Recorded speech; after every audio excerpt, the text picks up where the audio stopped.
इंदौर की जूनी इंदौर थाना क्षेत्र में एक युवक द्वारा दूसरी मंजिल से गिरने के कारण एक युवक गंभीर रूप से घायल हो गया, जिसे आसपास के लोगों के द्वारा अस्पताल में उपचार के लिए भर्ती कराया गया। बताया जा रहा है कि रात में युवती और उसके बीच में विवाद हुआ और उसी के बाद यह घटनाक्रम हुआ है। फिलहाल पुलिस उसके होश में आने का इंतजार कर रही है और उसके बयान के आधार पर आगे की कार्रवाई की बात की जा रही है। पुलिस के मुताबिक जूनी इंदौर थाना क्षेत्र स्थित सिंधी कॉलोनी की गली नंबर 4 में स्वरूप मेघवाल निवासी खंडवा का रहने वाला युवक दूसरी मंजिल से गिरकर घायल हो गया था, जिसे आसपास के लोगों के द्वारा अस्पताल में भर्ती कराया गया। बताया जा रहा है कि वह एक युवती के साथ लिविंग रिलेशनशिप में रहता था और बीती रात को भी दोनों में किसी बात को लेकर विवाद हुआ था।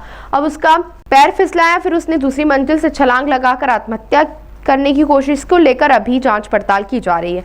काफी खून बहने के कारण वो गंभीर रूप से घायल हो गया था। उसके होश में आने के बाद उसके बयान दर्ज होंगे, उसी के बाद आगे की कार्रवाई की बात की जा रही है। थाना जूनी इंदौर के अंतर्गत एक घटना हुई है, जिसमें घटना का इस प्रकार है। लगभग 10:30 बजे की बात है। सिंधी कॉलोनी गली नंबर 4 की ये घटना है, जिसमें कि सेकंड फ्लोर से एक व्यक्ति अचानक कूद गया था। तो इस पर से तत्काल पुलिस की टीम मौके पर पहुंची। प्रारंभिक जानकारी में ये बात सामने आ रही है कि यह व्यक्ति मूल रूप से खंडवा का रहने वाला था और एक युवती के साथ यहाँ लिविंग रिलेशन में रह रहा था। और उसके बाद फिर कुछ ऐसा भी बताया गया कि वो स्टंटिंग की हुई थी। तो फिलहाल उसको एबीपी हॉस्पिटल में अभी एडमिट करा दिया गया है। उसका इलाज चल रहा है और उसकी स्टेटमेंट्स होने के बाद उसमें तदनुसार कार्रवाई की जाएगी और स्पष्ट कारणों का खुलासा जब उससे स्टेटमेंट होंगे, युवती के स्टेटमेंट होंगे, उसके आधार पर किया जाएगा। प्रेम प्रसंग का देखिए, अभी जो बताया गया है थाना प्रभारी की तरफ जो बताया गया है कि वो लिविंग रिलेशन में रह रहे थे दोनों।